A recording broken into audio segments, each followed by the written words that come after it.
Okay, so now we are going to continue to think about some of the different obstacles that we need to pay attention to when we're trying to think about what it takes to be a good critical thinker. And what I want to do in this video is raise some crucial points, especially as it relates to scientific reasoning, that I think oftentimes goes overlooked or people don't quite understand. So here we're going to start off by talking about resisting contrary evidence and why that's actually such a problem, why we need to avoid that if we can.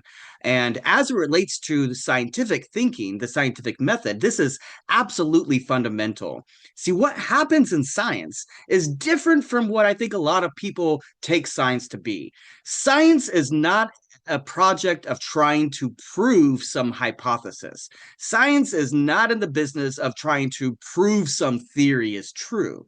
Rather, what science actually does is it formulates a bunch of different explanations and then it tries to disprove all of the bad explanations. It tries to rule out different bad explanations for some phenomenon that's observed until it's left with a more narrow, more plausible set of explanations for that thing that's been observed, whatever that happens to be. Right. So this means that we need to seek out contrary evidence. We have to go and try to test different ways in which things could happen. Right. It's not simply trying to confirm what we think is the case. We want to rule out other possibilities. And that means we have to pay attention to contrary evidence, contravening evidence. So here, the notion of resisting contrary evidence is just this basic idea that we tend to avoid evidence that might contradict or defeat what we already believe. Right? That's natural. It's very natural for us to, not want to listen to somebody else's point of view if it disagrees with us. That's especially the case for those beliefs that we hold dear, that we cherish for whatever reason, right? If you happen to believe that God exists, then when somebody says to you, "Oh, I don't believe that," well, it's very likely that you're not going to be interested in what they have to say, right? You don't want to hear somebody who disagrees with you about that if it's something you believe really strongly, if it's something that you hold dear and cherish. So I think that you could probably, think of other sorts of examples that would illustrate this point.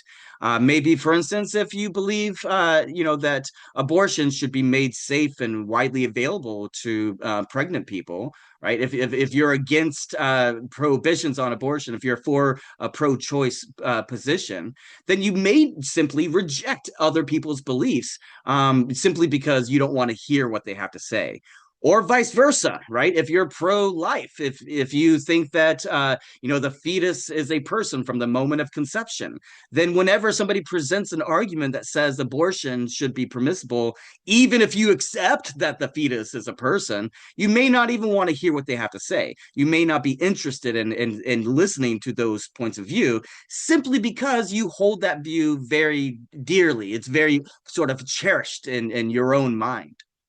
And so what I'm trying to suggest here is that we need to avoid this tendency. We need to be open to hearing what other people have to say. We should consciously try to find contrary evidence. We should seek out how people see things differently. Again, this is one of the most important aspects of the scientific method, and it can be applied in our own daily go of things too. It'll help us to be better critical thinkers. So this, I think, comes up pretty clearly with regard to this idea of left-wing, right-wing bias in the media. So what exactly is this? It's pretty straightforward. It's the fact that in the media, there are all sorts of different sources that favor various perspectives or values or maybe policy positions or what have you, right? So, I mean, I think this is clear if you are just looking at your standard example of Fox News versus MSNBC News or what have you, right? So that doesn't mean that everything that they have to say is false and we should just reject it. Rather, we should recognize that there are these biases that are in place. They have alternative reasons for why they are doing what they're doing, right? They're owned by different corporations, and they have a motivation for putting forth whatever news reports that they have. So, how can we avoid that? Well, my suggestion is not to turn off the news. My suggestion is not to unplug and just like stop even paying attention. I think that's natural for a lot of people to just like stop caring, to unplug and get out of that sort of environment.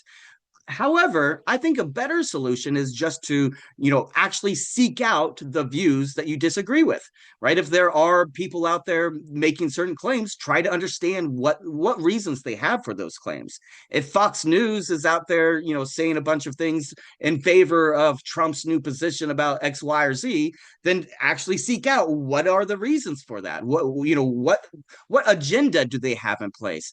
Ditto for MSNBC or any other kind of a left wing organization, that clearly has reasons to support Democrats and so forth. Well, we shouldn't just automatically accept what they have to say, or take it as, the gospel. Instead, we should seek out contrary evidence and what objections could be raised to their views.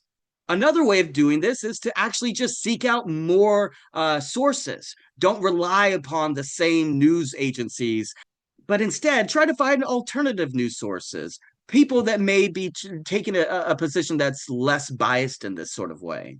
And I think this is important because we oftentimes we try to find confirming evidence, right? If you believe that global warming is a hoax, you're probably going to try to find people who agree with you. You're going to look for evidence that confirms that view rather than evidence that disconfirms it.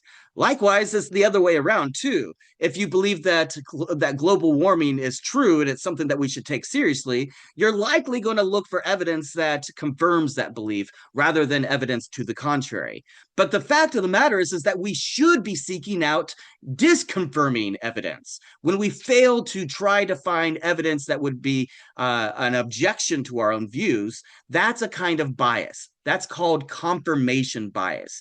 And this occurs when someone seeks out only the evidence that they think would confirm what they already believe, right? So this is a very important kind of obstacle to good critical thinking.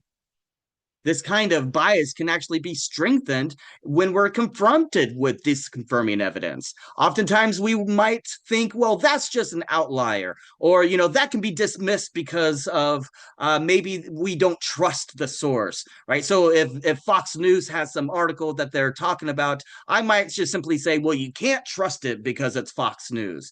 But that's not the right way to go about it. I should actually seek out why they're, presenting this case. How might that actually be an objection to my view?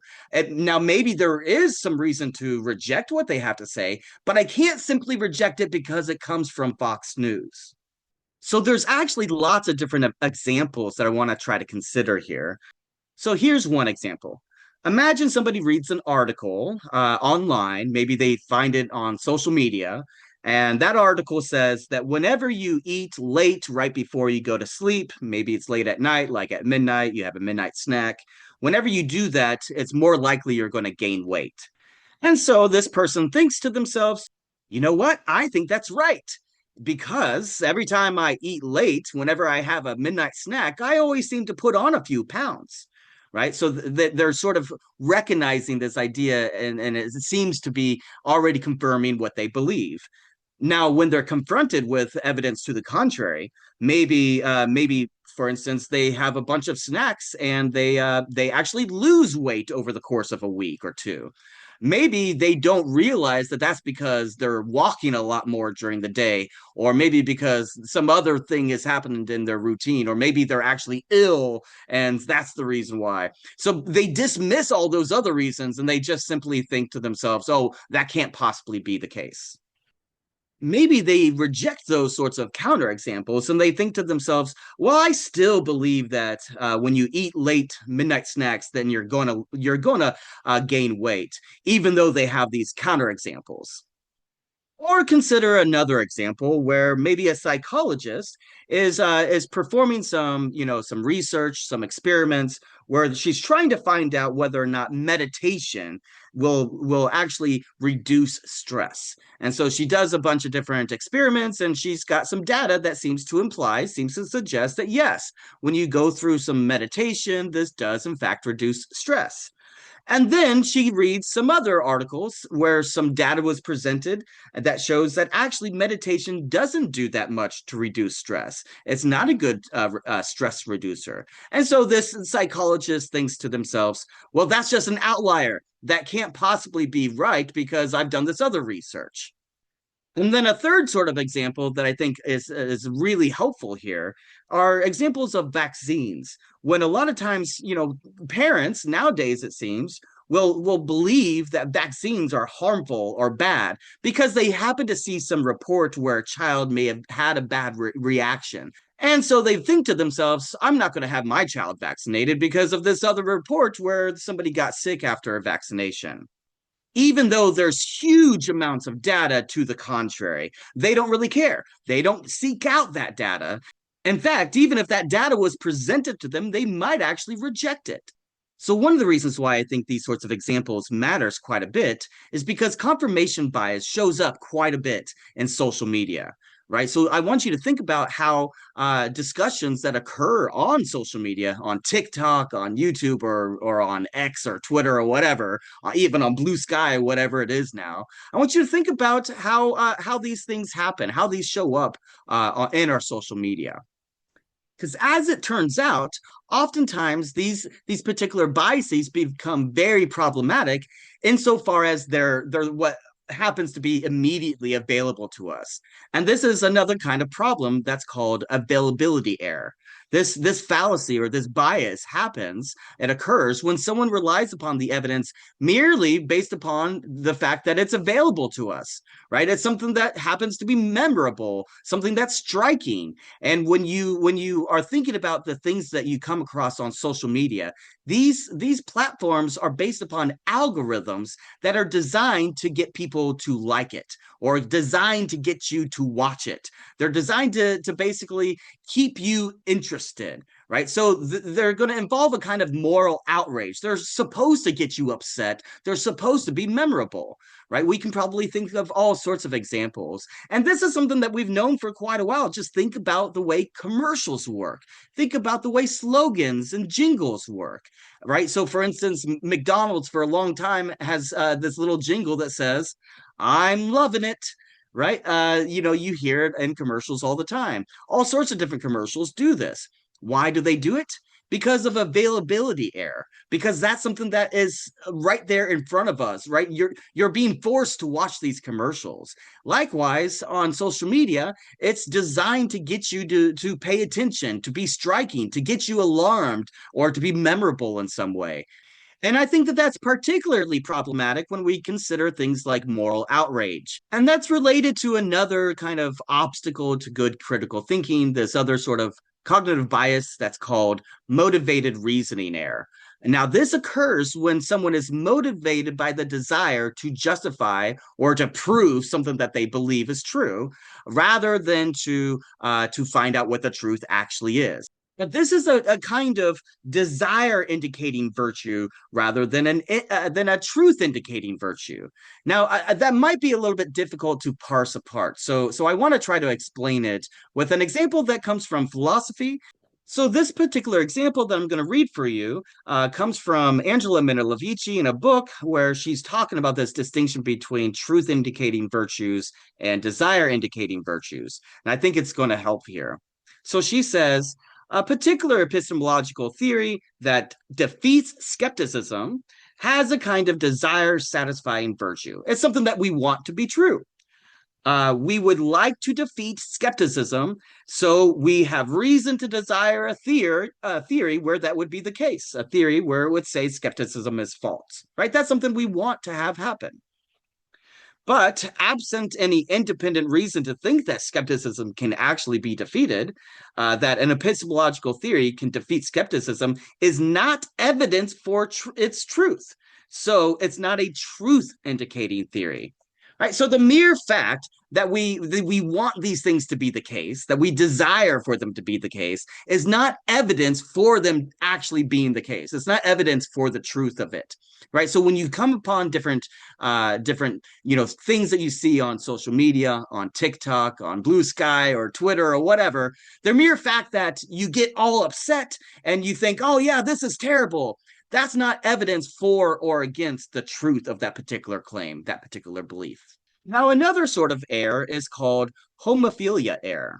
This occurs when we give more credence or preference to some statement or a claim or whatever belief or theory we're talking about, if that thing, that view, that belief comes from somebody that we trust, right? Someone we sincerely trust. Maybe it's a friend, maybe it's a family member, but the basic idea here is that we're in some sort of an epistemic bubble or maybe an echo chamber. We'll talk about those terms later on in the semester. But the basic idea is that we're being excluded from other information, right? We're not being allowed to hear different things. And the only things that we do come into contact with are coming from people we already trust. Maybe you grew up in a family where your parents only allow you to watch certain movies or to watch certain programs, or maybe only listen to certain types of music, and maybe you've never been exposed to anything else, and so you enter into the situation where you trust what your family says and you distrust anything else. Again, I think that we could probably think of a lot of examples along these lines, and I'll let you do that as you're working through the homework for the quiz this module. But now let's think about another sort of cognitive bias here. This is called the mere exposure effect. This occurs when someone is influenced simply because they are exposed to something over and over and over again. This happens online, this happens in person, this happens on television, commercials are based upon this, right? We're being exposed to something, whether that be true or false, it doesn't really matter, right? It's kind of a bullshit. It doesn't matter whether it's true or false. All that matters is that you're being exposed to it repeatedly, right? We become influenced simply because we hear the same thing over and over and over again. I think a really, really important example here is during recent elections when you hear the same commercial being repeated continuously that says things like, we're being invaded at our southern border, right? We've got illegal immigrants that are just flooding into the United States, and that these people are bringing crime and all kinds of different problems into our country, all of which is false, all of which is just simply not the case. But you hear it repeated over and over and over again, and people just simply start believing it. Or, for instance, when Donald Trump said that people are eating the dogs and the cats, you just kept hearing that over and over and over again, and people started believing it when it was just simply false. Again, I think we can think of a lots of different kinds of examples along these lines where you hear the same thing over again and people start believing it. I think another way to approach this is just the fact that people are not forming their beliefs based upon good evidence or thinking about the nuances involved. Rather, they're just simply forming beliefs on the basis of becoming familiar with hearing it over and over again, or the fact that it's repeated over and over again. Another kind of interesting but subtle cognitive bias is what Fawn calls the false consensus effect.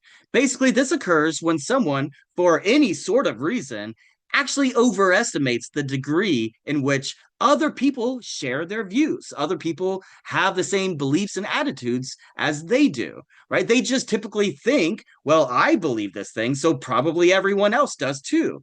This happens all the time. Again, I think that you could probably find examples in your own life of these sorts of effects. Now, the final cognitive bias here that I think is worth talking about is called the Dunning-Kruger effect. Now, this one is really important, so I'm going to include another video that spells this one out in a little more detail. But the Dunning-Kruger effect basically happens when someone who is ignorant of how ignorant they really are takes themselves to actually be well informed about that thing, right? When someone is ignorant of how they are really quite ignorant, believes they are maybe an expert on that particular issue. If Smith knows very little about Greek mythology, Smith might actually take themselves to be an expert in that field. They can say all sorts of different things about Greek mythology. So the basic idea here is that people are not aware of how little they actually know. People oftentimes overestimate how much they understand about something. And it turns out that when people actually don't know very much about a topic, they tend to believe they know quite a bit about that topic. And on the reverse side of things, when a person actually is an expert on some particular issue, they tend to be quite humble or take themselves to actually not know as much because they're constantly trying to learn more. So the Dunning-Kruger effect, I think, is widespread in our society and affects people in a lot of important ways. So I do want to spend a little more time in a different video focusing on this particular cognitive bias and more detail. So we'll do that next.